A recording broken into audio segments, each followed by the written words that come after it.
Assalamualaikum warahmatullahi wabarakatuh. Perkenalkan, nama saya Saifullah M. NIM 1931041176 dari kelas Pendidikan Jasmani Kesehatan dan Rekreasi kelas E, Universitas Negeri Makassar. Ya baik, di video kali ini saya akan mempresentasikan materi saya tentang pelajaran dan prestasi belajar gerak. Baik, langsung saja. Yang pertama itu adalah teori belajar motorik. Pada dasarnya, belajar gerak atau motorik learning merupakan suatu proses belajar yang memiliki tujuan untuk mengembangkan berbagai keterampilan gerak secara optimal dan efisien serta juga efektif. Seiring dengan itu, menurut Schmidt pada tahun 1989 menegaskan bahwa belajar gerak merupakan suatu rangkaian atau asosiasi latihan atau pengalaman yang dapat mengubah kemampuan gerak ke arah kinerja keterampilan pada gerak tertentu. Masuk itu berikut definisi belajar menurut beberapa ahli. Yang pertama itu menurut Winkel.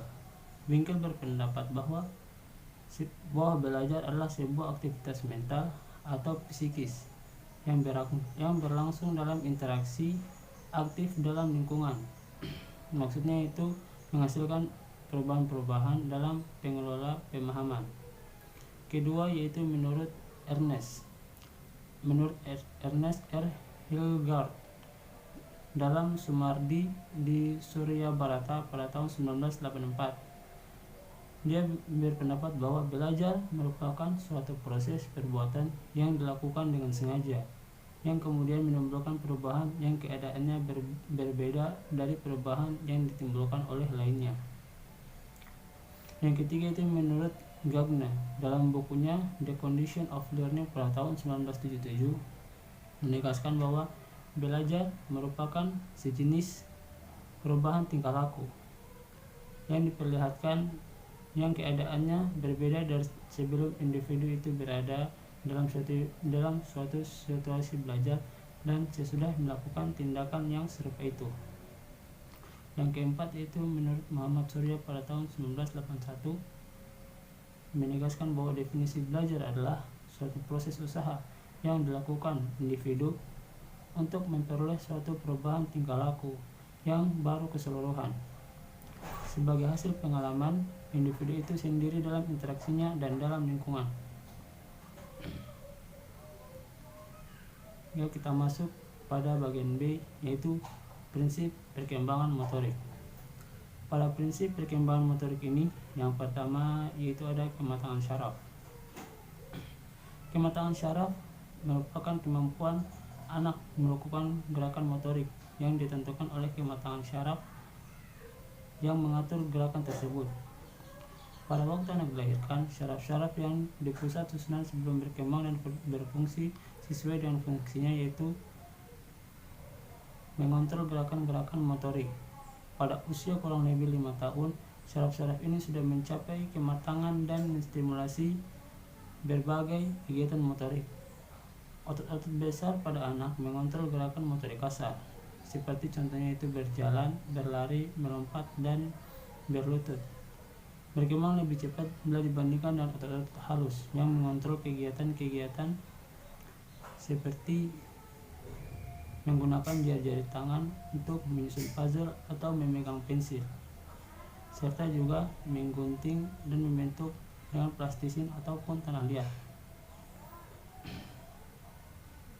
Yang kedua yaitu ada uretan. Pada usia 5 tahun, anak telah memiliki kemampuan motorik yang bersifat kompleks, yaitu kemampuan untuk mengkoordinasikan gerakan motorik dengan seimbang, seperti berlari sambil melompat, mengendarai sepeda, dan lain-lain. Berikutlah contoh beberapa urutannya. Urutan pertama yaitu disebut pembedaan yang mencakup perkembangan secara perlahan dari gerakan motorik kasar yang belum terarah ke gerakan yang lebih terarah sesuai dengan fungsi gerakan motorik. Yang kedua yaitu adalah urutan kedua itu adalah keterpaduan, yaitu kemampuan dalam menggabungkan gerakan motorik yang saling berlawanan dalam koordinasi gerakan yang baik, seperti berlari dan berhenti, dan juga melempar dan menangkap, serta maju dan mundur. Yang ketiga itu ada motivasi. Menurut teori hedonisme, yaitu motivasi itu berhubungan dengan senang atau gembira. Selain itu ada juga teori naluri, yaitu motivasi dalam diri manusia. Motivasi itu sifat alami, dan motivasi inilah yang mendorong seseorang untuk berperilaku, beraktivitas untuk mencapai tujuannya. Semakin kuat motivasi seseorang, maka semakin cepat dalam memperoleh tujuan dan kepuasannya. Begitu juga dengan anak, kematangan motorik yang memotivasi anak untuk melakukan aktivitas motorik dan lingkup yang luas. Hal ini dapat dilihat dari aktivitas fisik yang meningkat dengan tajam, serta anak seakan-akan tidak mau berhenti melakukan aktivitas fisik menggunakan otot-otot kasar atau halus. Motivasi yang datang dalam diri anak perlu didukung dengan motivasi yang datang dari luar. Misalnya dengan memberi kesempatan pada anak untuk melakukan berbagai kegiatan gerak motorik, serta juga menyediakan berbagai sarana dan prasarana yang dibutuhkan oleh anak. Yang keempat, di sini ada pengalaman. Perkembangan gerak merupakan dasar bagi perkembangan berikutnya. Latihan dan pendidikan gerak pada anak usia dini lebih ditunjukkan bagi penggayaan pada gerak. Pemberian pengalaman yang membangkitkan rasa senang suasana dan yang gembira pada anak. Yang kelima, ini ada praktik. Beberapa kebutuhan anak usia dini yang berkaitan dengan perkembangan motoriknya perlu dipraktikkan anak dengan bimbingan oleh seorang guru. Kebutuhan anak-anak tersebut menurut Bacher dan Reid pada tahun 1959 yaitu pertama, ekspresi melalui gerakan. Yang kedua yaitu bermain. Bermain yaitu sebagai bagian dari perkembangan anak. Yang ketiga ada kegiatan yang berbentuk drama. Yang keempat ada kegiatan yang berbentuk irama, dan yang terakhir adalah banyak latihan motorik kasar maupun juga motorik halus. Baik, kita masuk pada bagian C, yaitu aspek-aspek belajar gerak. Pada usia 5 tahun, rentang konsentrasi anak menjadi agak lama. Kemampuan mereka untuk berpikir dan memecahkan masalah juga semakin berkembang. Anak dapat memutuskan diri pada tugas-tugas dan berusaha untuk memenuhi standar pada diri mereka sendiri.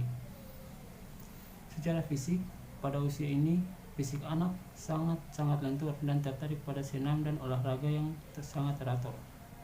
Mereka mengembangkan kemampuan motorik mereka yang lebih baik, dan juga kegiatan-kegiatan seperti memakai baju, menggunting, menggambar, menulis itu seperti mudah dilakukan.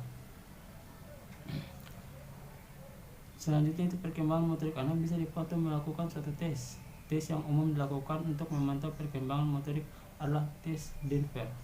Tes ini membagi proses perkembangan anak menjadi 4, yaitu perkembangan personal sosial, yang kedua ada perkembangan bahasa, yang ketiga ada perkembangan motorik kasar, dan motorik halus adaptif. Perkembangan bayi dapat diamati setiap sebulan sekali, sedangkan balita atau tepatnya setelah anak-anak menginjak usia 2 tahun ke atas cukup 3 bulan sekali. Tes Denver merupakan checklist untuk mempermudah pantauan atau perkembangan anak. Apakah anak sesuai dengan perkembangan usianya saat itu ataukah tidak. Kita masuk pada bagian D, yaitu prestasi belajar gerak. Prestasi belajar gerak yaitu siswa tidak dapat dipisahkan dengan kegiatan belajar, karena belajar merupakan suatu proses, sedangkan prestasi belajar adalah hasil dari proses pada pembelajaran tersebut. Bagi seorang anak, belajar merupakan suatu kewajiban. Berhasil atau tidaknya seorang anak dalam pendidikan tergantung pada proses belajar yang dilalui atau dialami oleh anak tersebut. Baik, yang pertama di sini adalah pengertian prestasi. Prestasi adalah hasil yang dicapai oleh seorang dalam melakukan kegiatan. Menurut Gardner pada tahun 1985 menyatakan bahwa prestasi belajar dapat dibedakan melalui 5 aspek. Yang pertama itu adalah kemampuan intelektual, yang kedua strategi kognitif, yang ketiga adalah informasi verbal, yang keempat adalah sikap dan keterampilan, yang keempat adalah sikap, dan yang kelima adalah keterampilan. Menurut Bloom, dalam Suharismi Aripunto pada tahun 1990 menyatakan bahwa hasil belajar dibedakan menjadi tiga aspek, yaitu kognitif, efektif, dan psikomotorik. Kata prestasi berasal dari bahasa Belanda, prestasi, yang berarti hasil usaha. Dalam Kamus Besar Bahasa Indonesia, prestasi belajar didefinisikan sebagai hasil dari penilaian yang diperoleh dari kegiatan persekolahan yang bersifat kognitif dan biasanya ditentukan melalui pengukuran dan penilaian. Menurut Wikipedia, prestasi berasal dari bahasa Belanda. Ini artinya usaha. Seperti tadi, prestasi diperoleh dari usaha yang telah dikerjakan. Dari pengertian prestasi tersebut, maka pengertian prestasi diri adalah hasil atau usaha yang dilakukan oleh seseorang. Prestasi dapat dicapai dengan mengandalkan kemampuan intelektual, emosional, dan spiritual, serta ketahanan dalam diri dalam menghadapi situasi segala aspek kehidupan. Karakter orang yang berprestasi adalah mencintai pekerjaan, memiliki inisiatif dan kreatif, pantang menyerah, serta menjalankan tugas dengan sungguh-sungguh. Lanjut itu ada pengertian belajar. Belajar adalah aktivitas mental atau psikis yang terjadi karena adanya interaksi antar individu, yaitu dengan lingkungannya, dan juga menghasilkan perubahan-perubahan yang bersifat relatif, tetap dalam aspek-aspek kognitif dan psikomotorik dan juga efektif. Perubahan tersebut dapat berubah sesuai sesuatu yang sama sekali atau baru penyempurnaan atau juga peningkatan dari hasil belajar yang telah diperoleh sebelumnya. Dari beberapa pengertian atau definisi di atas, dapat disimpulkan bahwa belajar itu senantiasa merupakan perubahan tingkah laku atau penampilan dengan serangkaian kegiatan, misalnya dengan membaca, mengamati, mendengarkan, meniru, dan juga lain sebagainya. Juga belajar itu akan lebih baik kalau di subjek belajar itu mengalami atau juga melakukannya. Jadi tidak bersifat verbalistik. Belajar sebagai kegiatan individu sebenarnya merupakan rangsangan individu yang dikirim kepadanya oleh lingkungan. Dengan demikian, terjadinya kegiatan belajar yang dilakukan oleh seorang individu dapat dijelaskan dengan rumus antar individu dengan lingkungannya. Kita masuk pada prestasi dalam belajar gerak. Pengalaman dalam hubungannya dengan lingkungan, baik secara kualitatif maupun kuantitatif, akan menunjang proses belajar dan pada gilirannya akan menentukan tingkat prestasi. Dengan demikian, jelas bahwa dalam kegiatan proses belajar gerak ada interaksi antar si pelajar dengan juga lingkungannya. Kondisi atau keadaan yang ada pada diri seorang pelajar dengan merupakan faktor penting yang perlu dipahami oleh seorang guru. Penginderaan dan proses perseptual merupakan serangkaian fungsi yang memperoleh stimulus yang ditangkap oleh indera sampai stimulus tersebut bisa dimengerti. Indera berfungsi menangkap stimulus, sedangkan proses perseptual berfungsi mengartikan stimulus tersebut. Proses perseptual meliputi 3 macam fungsi di dalam mengartikan stimulus, yaitu pendeteksian, pembandingan, pengenalan. Fungsi dan pendeteksi adalah untuk menentukan apakah telah terjadi stimulus atau tidak. Fungsi pembandingan adalah untuk menentukan apakah stimulus yang ditangkap berbeda atau sama dengan stimulus yang pernah ada. Fungsi pengenalan adalah untuk memahami pola dan sifat daripada seseorang yang melihat bola pingpong yang ditangkap. Contohnya, pada seorang yang melihat bola pingpong, indera penglihatannya menangkap suatu stimulus, mendeteksi bahwa sesuatu yang dilihat. Sesuatu yang dilihat itu kemudian dibandingkan dengan pengertian-pengertian yang sudah dimiliki. Apabila orang tersebut sudah tahu atau mengerti bahwa tentang bola pingpong, maka ia akan langsung mengenali bahwa apa yang sedang ia lihat itu adalah bola pingpong, bukan bola basket. Tetapi apabila dalam pembendaharaan pengetahuannya belum ada pengertian bola pingpong, maka ia hanya bisa mengenali bahwa yang ia lihat itu adalah benda kecil dan berbentuk bulat. Perhatian bisa diartikan sebagai kesenjangan mengarahkan pikiran terhadap sesuatu. Misalnya, pada saat bermain tenis meja, pemain hendaknya mengarahkan perhatiannya pada bola yang dimainkan dan teknik pukulan lawan.